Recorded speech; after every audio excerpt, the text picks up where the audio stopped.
गोलैका बादामा सरे गोली चलावता आकाश में परेशान हो गई बानी। अरे कौन हो रे?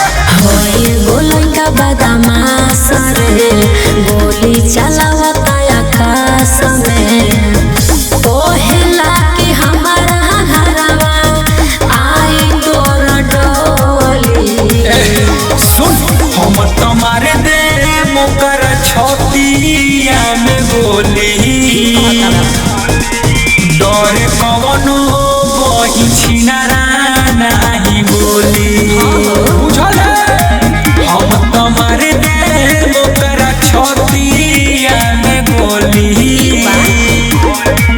डर कवनो बही छिनारा नहीं बोली।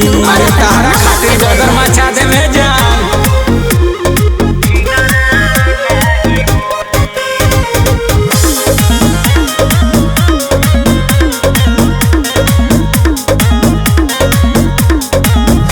देखी मारेला अखिया नतिया खोली के सटर देखावेला छतिया परेशान हो गई बानी।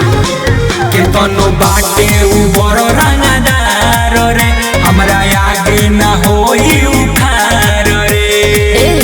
ओहेला किया वो भिरिया गाल तोहर टोली। मैं सुन जान हम तुम्हारे दे मोकर छतिया में गोली डर कवनो बही छिनारा नहीं बोली। हम तुम्हारे दे मोकर छतिया में गोली डर कवनो बही छिनारा नहीं बोली।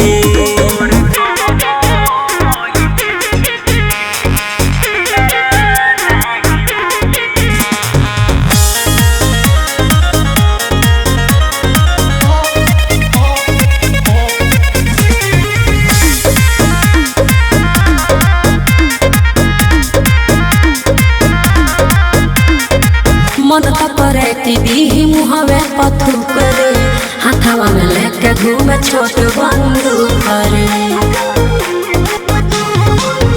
जब देखी गोलो डेनावा के जी गर रे थर थर कापे लागी दाबे में टीरी गर रे। निर्मल नित सवा तो है लागल गोर भोली। हम तुम्हारे दे मोकर छतिया में गोली डर कवनो बही छिनारा नहीं बोली। बुझल हम तुम्हारे दे मोकर छतिया में गोली डर कवनो बही छिनारा नहीं बोली। तबाही मचा दे में जान।